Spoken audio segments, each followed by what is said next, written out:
Mis is sémas onneachtain agur thuair An Gael. Agus ba bhfuil heispántaíomh Conas a chuirtear le chéile an bris seo. Conas a dhéantar An Gael. Seo na cín atá déantar go fóil agus is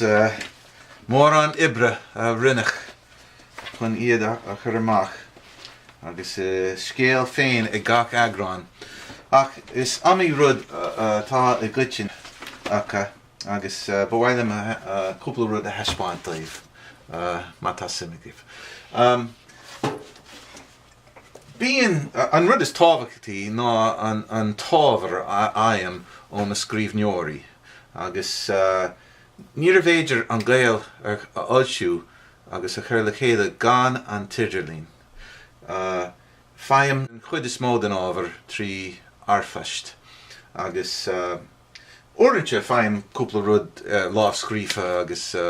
clóscríofa ach den chuid is mó faim ábhar ó dhaoine ar fud an domhan in Éireann, san Astráil, san Eorp, America trí arfast agus bíonn cúpla rud I deisce gom sulla dasníam ar agrán nua mar buíochas le dia faim an Amarca de agrán a bháin minic go leor agus mar sin tasníam le cúpla rud le haigh an chéad agráin eile agus le déanaí le tamil anuas bím ag smaoinemh ar héime den agrán agus tedal den agrán agus tasníam leis sin. No le griangraf ba bhfuil úsáid mar chlúdach agus ag tagart an chlúdach tá súlgam gur thug sé faoi deara tá differ idir an chéad chlúdach a rinne agus na cín ina dhiaidh sin margheall ar an tedal. Conas a rinnech an tedal sin. Well, rinne ma iníon Emily an tedal sin, mar dír mé orthe ó seo mar a bhíoh ag An Gael fadó ag ba bhfuil rud nua cosú leis agus dír mé orthe rud a dhéanamh agus seo an chéad leaginte agus chuir mar níos mó leis ar báil agus an sin in sin an tedal a chuirm ar gach agrán. Chuirm dahanna agus effectí eile ar agus bím a sprí leis le déanaí ach sin an tedal céine a bhíonn ar gach agrán ó hin ón dara agrán a raibh.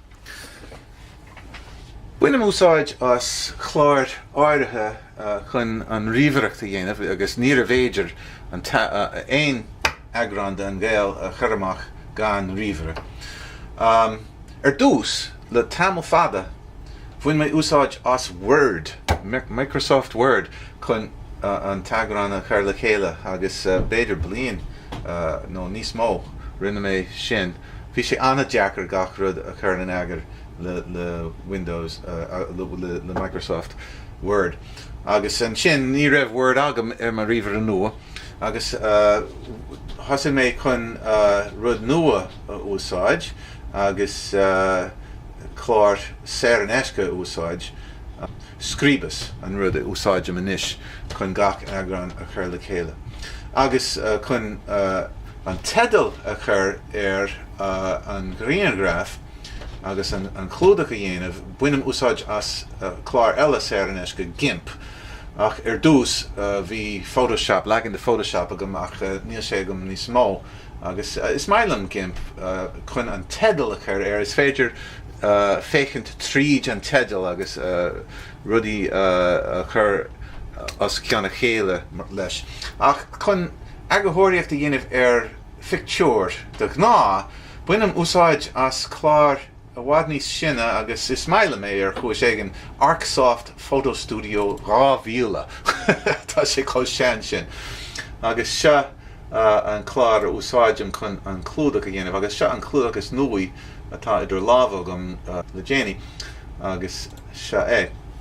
rinne mé cúpla rud leis. Chuirm na facail an glúdach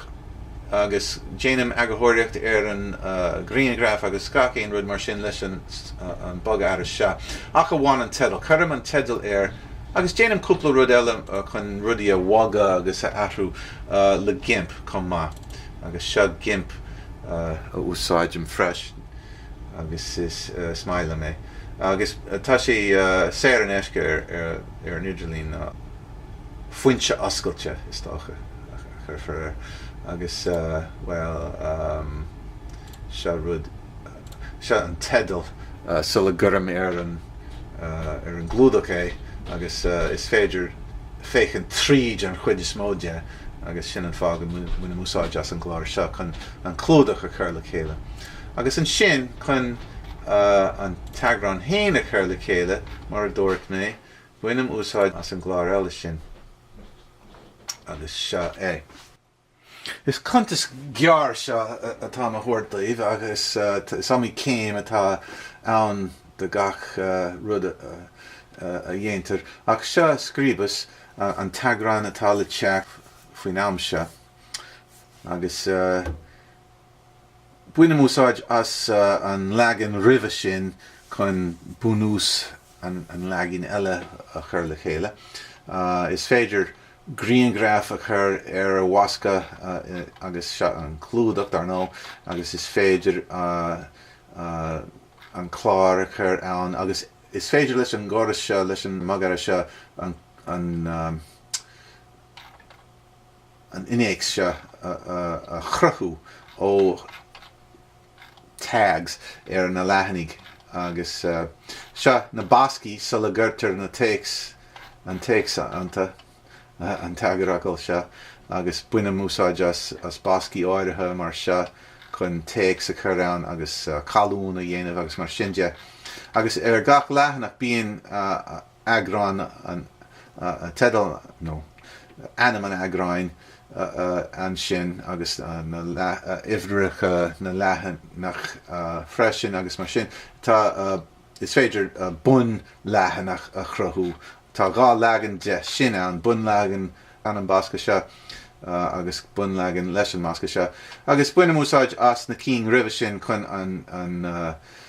sais cló a chimáid agus mar sinnte. Rinne mé lán ibre ag an dasa chun dearra na thuirise a chruthú. Agus se písa den agrán ribh se a úsáidm chun an cló a chimáid agus an stíl a chimáid den agrán nua. Agus chuirm spás ann de gach rud a bhéile teacht agus scrisan na rudaí nach mé in san agrán nua se an cartún an legan an agrán ribh se mar anadí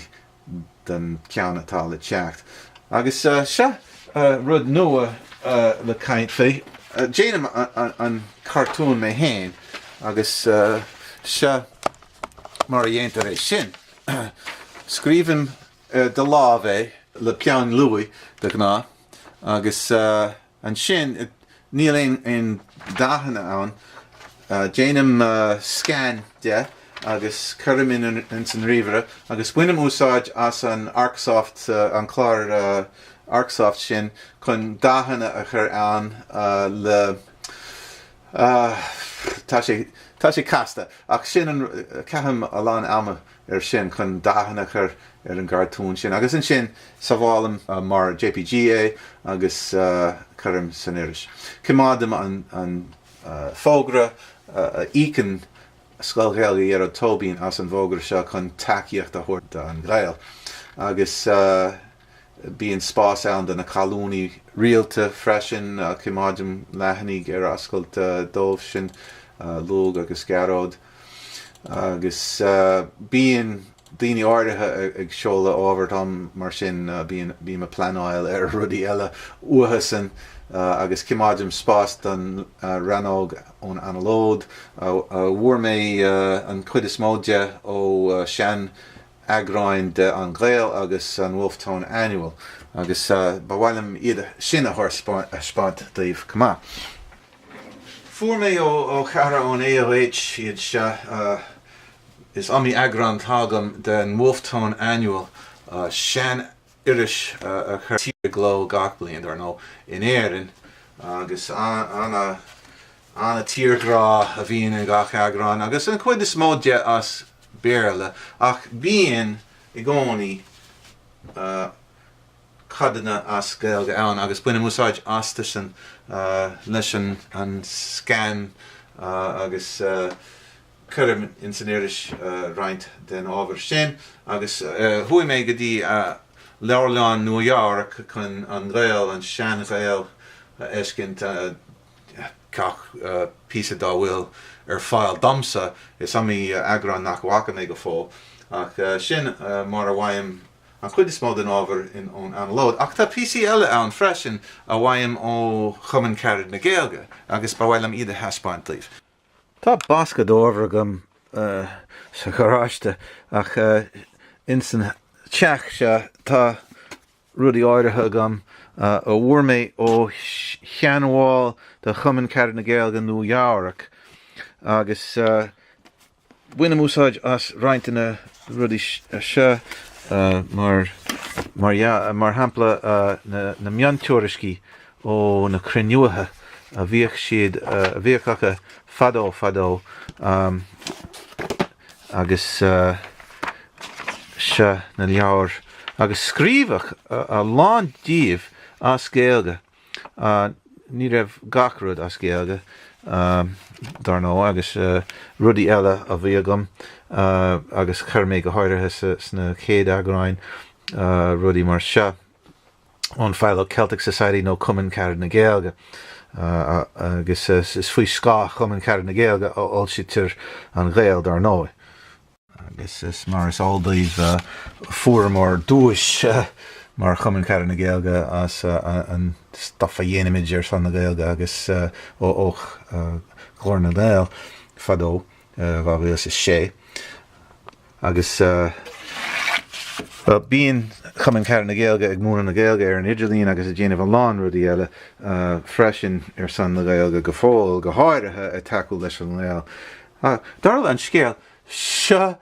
an scanánín se á chur le chéile agam le chorus eile movie studio ó agus well tá mé a caint tá mé sa scanán a caint faoin scanán faoi scanán nó ní heagam sin ar aonás ag dul ar ail leis an Gael Ceam mór an ama leis na rudí sin dar nó agus nuair a bhíon an teagrán críochnathe agus ribh sin cá bhaim an tábhar se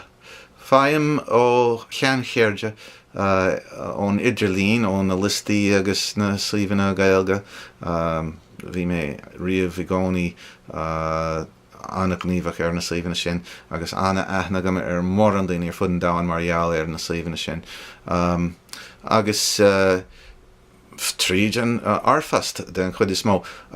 orintse írim ar ghaoine rudí a cheola chuam go háirithe den chéad agrán ach ina dhé sin bím a fáil rudí ó ghaoine a bhfuil ólas acha go bhfuil an Gael ann agus bíimiid dar nó ag glór ag ábhar ó scríbhneoirí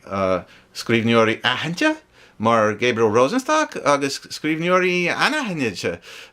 nar scríbhrúd eile riamh mar ghaoine ó mar an Gaeilge agus daoine eile ar scoil agus daoine fásta ar fud an domhan is cuma liam má bhíonn sé inléite agus réasanta simúla agus is mar a mbíonn siad mí hásta go gcuireann má lámh féin i gúpla rud chun é a cheirteóg nó a gheabhsú má bhíonn siad sásta leis sin ghlachan leis an ábhar sin agus bíonn buíochas le dtí ábhar iontacha gaon gach éon agrán agus bím anna sásta leis sin agus anna bhuaigh dar scríbhneoirí dar nó. Gach rud a bhaim ó na scríbhneoirí seola iad go dtí leas agathóir a bháin nó fiú cúpla leas agathóir agus sin an rud a thosa mé ar an dasach bhíos agam nach raibh Gaeilge gan locht a gamsa agus tá rud ar an málagam an se a déir ní bhíonn sí gan locht agus is fiidir an ná sin agus mar sin seolam gach rud nó beagnach gach rud nach bhfuil mé féin cinnte faoi go garód ó Lí agus Colin Ryan agus Rory Spellman ribh sin faim multi uhasan agus James tríd na multi sin agus glacham le reintíh agus ní glacham le reintíh agus déanam agahóireacht gach éon rud cópla óir cha mór an ama sin agus mar sin buinem de beagnach gach batún ach ní harlíonn go muinem gach batún de riamh agus mar sin an chéad chéim eile ná Saválam mar PDF an tagrán agus an sin téim go dtí MagCloud agus in MagCloud is féidir lem agrán nua ús lódáil agus seo MagCloud agus is féidir lem ma hinscadal hain eiscint an seo agus PDF ús lódáil agus seo an tagrán gibhre gábhíal is a séideag agus is féidir dár nóí an tagrán seo a cheannach I gló nó mar PDF óil séar an eisce agus tá sé séar an eisce mar ránig mé go mbeadh sé séar an eisce agus bhfuilm daoine iad a léamh dár nóí ach is féidir lem athruatha a dhéanamh ina dhí sin nuair ús lódálam an tagrán chuirmid gló cópa bhainte agus faim sa fasté agus an sin téim tríd I gló agus I gcónaí faim batún eile agus athruatha eile le déanamh. Máidim gach rud a scríbham go handúil in sa másca seo agus sámí iris agus an National Hibernian Digest mar míon mar chalún agus cór agus gach éon agrán agus iris agus nuachtáin eile a raibh altagam nó scéalagam ach bíon na hagráin de An Gael a chuirmid gló gan gach éon rud ceartathe gam in sa másca seo cimádam idir chuis éigen ach is féidir na batún eisce agus láb ceartacháin in ngach agráin eiscint comá agus is cha mór an ama leis sin mar aon rud eile freisin. Agus ina dhí sin chuirmid gló é agus an sin léitear I mar rang Gaeilge ag scoil Gaeilge hiad tóbíné agus feimid batún eile dar nóid ach déanamid ar níchol dús gan batún a chur gló ní féidir gach éon batún óil ach déanamid ar níchol agus bíonn sé ard chaideáin dar leom sin mar a dhéantar sin mar a ggurtar gló An Gael agus tásúlgam go léifar gach agrán agus is féidir iad a eiscin fiú ar an scoileáin mar seo ach cé go mbíonn sé beag agus seo agrán a bhainte ar MagCloud. Níl sé séar an eisce An Gael a chuir a gló ach níl sé an a déir a chuirid ach feimid airigid ónar le cheoirí agus ónar Gaeilge agus go háirithe ónar garad ó hanig agus ó scoil Gaeilge ar tóbín agus cumann ceart na Gaeilge agus níor féidirling é sin a dhéanamh aon rud a dhéanamh gan na céirde sin agus gan PayPal freisin chun an tairgid ó bhhailú ó ghaoine a cheanaíonn an irisleabhar agus chun brantanis airigid óil ónar Gaeilge comá mar sin se an lehanach PayPal úsáidem agus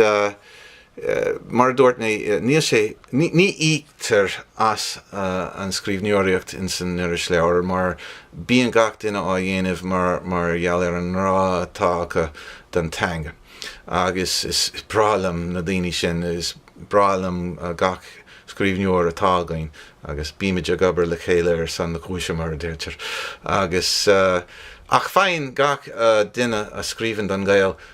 agrán séar an eisce mar mar chóidimh an aber a rinne siad agus seoltar sa fastiad agus sin job eile agus faim cár ó a bheith chéile chun sinna dhéanamh agus bíon orm seoltaí na daoine se a bhhaú agus a chur a gló agus na fiilteáin áil agus a cheannach agus an costas an pastas íc agus sin mar a chatar an targid chun an pastas sin agus na hirisí sin a cheannach den na daoine. Agus an sin dílim roint cópanna daoine ag scoilgéilí ar tóbín a takeíonn go mór leis an iris agus an bíon anna bhuaíoch díobh sin bíon siad a áléamh agus bíon easolalas agam ó na daoine sin agus tá siad le feicáil ar na scanáin a rinne mé agus a dhéanaí mé le chuna dé faoin bhilíocht in An Gael agus tá chuir súil go mééis sibh fécinn ar na scanáin sin chum má. Agus sin an chuid is mó dá dhéanam chun agrán na hirise a chur a glób. Mar ólas daobh a leithheoirí agus a chéirdeig agus slán go fáil.